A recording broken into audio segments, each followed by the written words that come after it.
História dos meus mais antigos antepassados de quem muito me orgulho descender.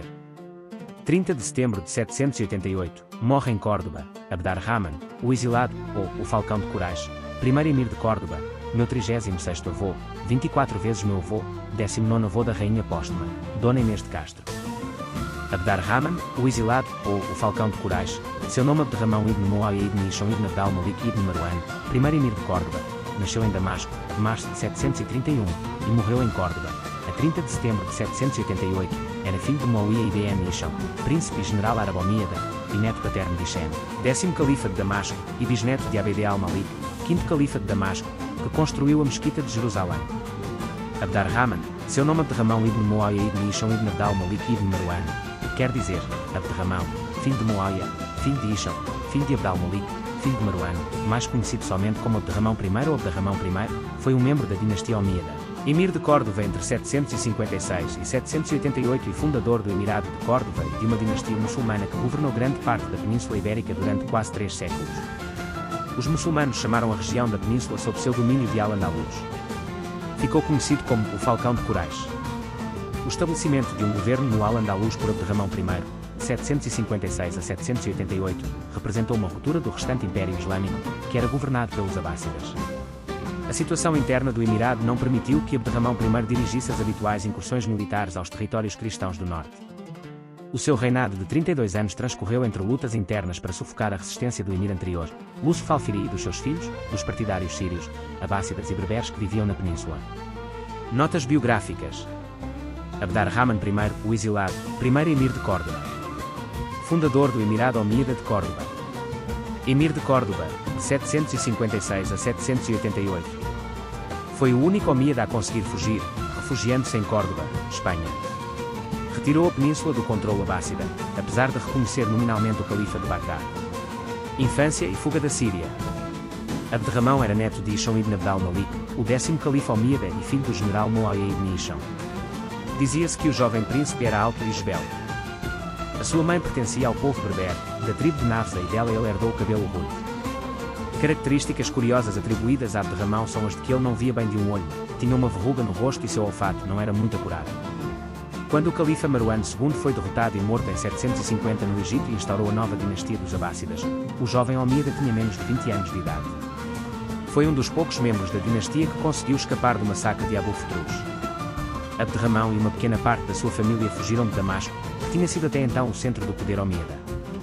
Alguns desses membros da sua família eram o seu irmão Yahya, o seu filho de 4 anos Sulimão e algumas das suas irmãs. Também fugiu com Abderramão o seu ex-escravo, Bedr. A família seguiu ao longo do rio Eufrates em direção ao sul. Todo o trajeto da fuga foi sempre acompanhado de muito perigo. Os abássidas tinham espalhado cavaleiros por toda a região na tentativa de encontrar e assassinar o príncipe omíada. Os abássidas eram impiedosos com todos os omíadas que eles encontravam. Quando estavam escondidos numa pequena aldeia, os agentes abássidas cercaram Abderramão e a sua família. Abderramão deixou o seu filho com as suas irmãs e fugiu com Yahya. As narrativas variam, contudo ao que tudo indica Bedr também fugiu com eles. Algumas histórias relatam que Bedr acabou encontrando-se com Abderramão posteriormente. Abderramão, Yahya e Bedr conseguiram fugir da aldeia, escapando dos assassinos abássidas. Mais tarde, no caminho para o sul, os cavaleiros abássidas alcançaram novamente o trio. Tentando desesperadamente salvarem-se, Abderramão e seus companheiros atiraram-se nas águas do rio Eufrates. Na tentativa de atravessar a nado as águas perigosas do rio, Abderramão acabou separando-se de seu irmão. Yahya retornou nadando na direção onde se encontravam os cavaleiros, provavelmente com medo de se afogarem. Os cavaleiros pediam para os fugitivos voltassem, e que nada de mal lhes aconteceria. O historiador do século XVII, Ahmed Maomé al-Makari, comoventemente descreve a reação de Abderramão implorando para que o seu irmão Yahya não desistisse.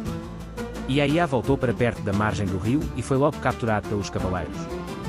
Cortaram-lhe a cabeça e abandonaram o corpo de Yahya. Al-Makari cita que antigos historiadores muçulmanos relatam que Abderramão ficou com tanto medo naquele momento, que assim que chegou à margem oposta ele correu até à exaustão. O exílio. Depois de escaparem da Síria apenas com a roupa do corpo, Abderramão e Bedr continuaram a fuga em direção ao sul passando pela Palestina, Sinai e Egito. Abderramão seguiu em direção ao noroeste da África, onde pretendia refugiar-se entre os berberes da Mauritânia e da tribo Nafsa de onde era originária sua mãe.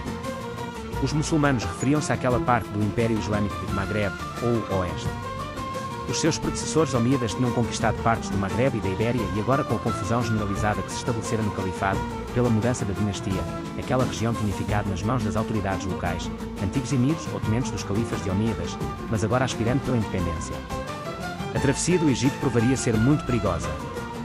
Abderramão ibn Habib al-Fihri era o governador da África Oriental e tinha sido um antigo colaborador do califado omíada. Porém, com os abássidas agora no controle, Ibn Habib enviou espiões para procurarem pelo príncipe sobrevivente dos omíadas. Com o seu cabelo ruivo, Abderramão não seria difícil de ser identificado. Abderramão e Bedr ficaram no acampamento de um comandante berber solidário com a sua difícil situação. Um dia, os soldados de Ibn Habib entraram no acampamento procurando pelo fugitivo omíada. Tefá, a esposa do comandante berber, escondeu Abderramão sob os seus pertences pessoais e conseguiu salvá-lo. Demorou vários anos até que Abderramão conseguisse chegar ao oeste. Em 755, Abderramão e Bedr chegaram à região do atual Marrocos, perto de Ceuta. Foi provavelmente de lá que ele pela primeira vez avistou uma faixa estreita de terra, Al-Andalus, onde Abderramão não tinha a certeza se seria bem recebido ou não naquela longínqua província do Império. Ele provavelmente enviou Bedr para a Ibéria com uma mensagem na qual ele se proclamava o herdeiro verdadeiro omíada daquela terra. Al-Andalus tinha sido conquistada no governo do avô de Abderramão. Um grande número de sírios vivia na província de Elvira, atual Granada, e Abderramão esperava apelar pela sua lealdade ao príncipe dos omíadas. Entretanto, a província encontrava-se num estado de muita confusão causado pela fraca administração do emir de então, Yusuf al-Fihri. A comunidade muçulmana estava abalada por lutas tribais entre os árabes e tensões raciais entre estes e berberes. Abderramão provavelmente viu então ali um local propício para recuperar o seu poder, coisa que ele não tinha encontrado na África. Bedr apressou-se em voltar à África. A convite de seguidores leais omíadas e dos Yemenitas, inimigos do governador, Abderramão foi chamado para conhecer Al-Andalus. Logo após isto, Abderramão juntamente com Bedr e um pequeno grupo de seguidores começaram a preparar-se para seguirem para a Europa.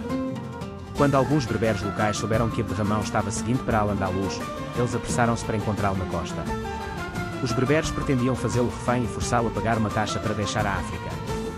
Abderramão realmente teve que pagar uma importância em dinares mediante a súbita hostilidade dos berberes locais. No mesmo instante em que Abderramão lançava ao mar o seu barco, outro grupo de berberes chegou, também com a intenção de fazer com que Abderramão pagasse uma taxa por partir. Um dos berberes agarrou o barco de Abderramão para impedi-lo de partir e ficou com a mão cortada por um membro da tripulação do barco. Abderramão desembarcou em Almenecar, no Al-Andalus, a leste de Málaga, em setembro de 755, contudo, o local do desembarque não está confirmado. O Emirado de Córdoba. Um emirado fundado em Córdoba a 15 de maio de 756 faz de uma região do que é a atual Península Ibérica, o primeiro Estado muçulmano independente. Até aquela data, todos os muçulmanos estavam submetidos à autoridade direta do Califa de Bagdá. Pouco após a morte do profeta Maomé em 632, os seus sucessores, os califas da dinastia dos Omíadas, estabeleceram a sua capital em Damasco, Síria. Entretanto, uma dissidência nascida na Pérsia conduz, em 750, ao massacre do califa reinante e de toda a sua família. Uma nova dinastia de califas, os abássidas, chegam ao poder. Ela fixar-se-ia mais tarde em Bagdá. Um omíada, no entanto, sobreviveu ao massacre. Tratava-se de um neto do califa Hisham, denominado Abd-al-Rahman el-Dashil ou Abd-al-Rahman al-Dakhil. Após longas peripécias no norte da África, Abd-al-Rahman el-Dashil desembarca na Península Ibérica. A península tinha sido conquistada meio século antes por um chefe berber de nome Táriq que prestava obediência aos califas omíadas. O pequeno exército vencera a dinastia real, de linhagem dos visigodos. Como lembrança desses acontecimentos, os omíadas mantiveram na península numerosos fiéis entre o exército de ocupação muçulmana, constituído por soldados de origem yemenita ou berber. Abd-al-Rahman el-Dashil junta todas essas tropas sob seu comando e, graças a cúmplices, toma o poder na capital, Córdoba, onde se faz nomear como emir de Al-Andalus. Abd-al-Rahman I dotaria a região de uma administração exemplar. Iria também unir o Islão andaluz e aliviar as tensões entre os muçulmanos de origem árabe e aqueles de origem berber, vindos da África do Norte. Não chegaria a submeter as regiões de montanha do norte da Espanha que permaneceram cristãs, mas conseguiu repelir as ofensivas de Carlos Magno e de seu lendário sobrinho Rolando. Em 778, Carlos Magno foi vítima de uma deslealdade que lhe custaria boa parte do exército. O governador de Saragossa, um muçulmano dissidente, chamara-o para ajudar no combate ao emir de Córdoba, prometendo um levantamento de muçulmanos em apoio aos francos. Ao chegar às portas da cidade, entretanto, o seu exército foi derrotado, e Carlos Magno seguiu então para o norte, onde os saxões se revoltavam.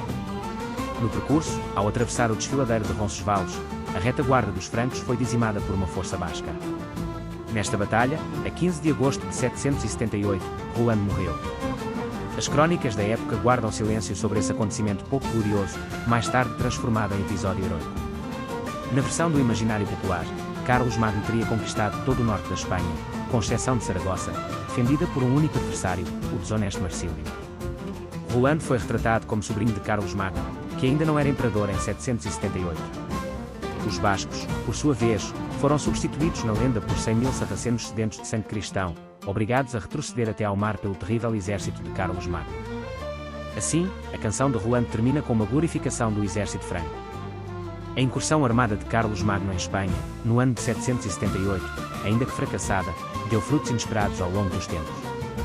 Um deles foi que o episódio serviu para ambientar os feitos do lendário Conde Roland, sobrinho do rei dos francos, que, cavaleiro fiel, lutou até ao fim contra uma turba de sarracenos na Batalha de Roncesvalles, motivo para a canção de Roland, texto fundador do romance de cavalaria medieval. Família e descendência. Da união de Abderramão com Ulau, minha 36ª avó, 24 vezes minha avó, nasceu. Isham, segundo emir de Córdoba, casou com Zocralvo, meus 35º avós, 24 vezes meus avós.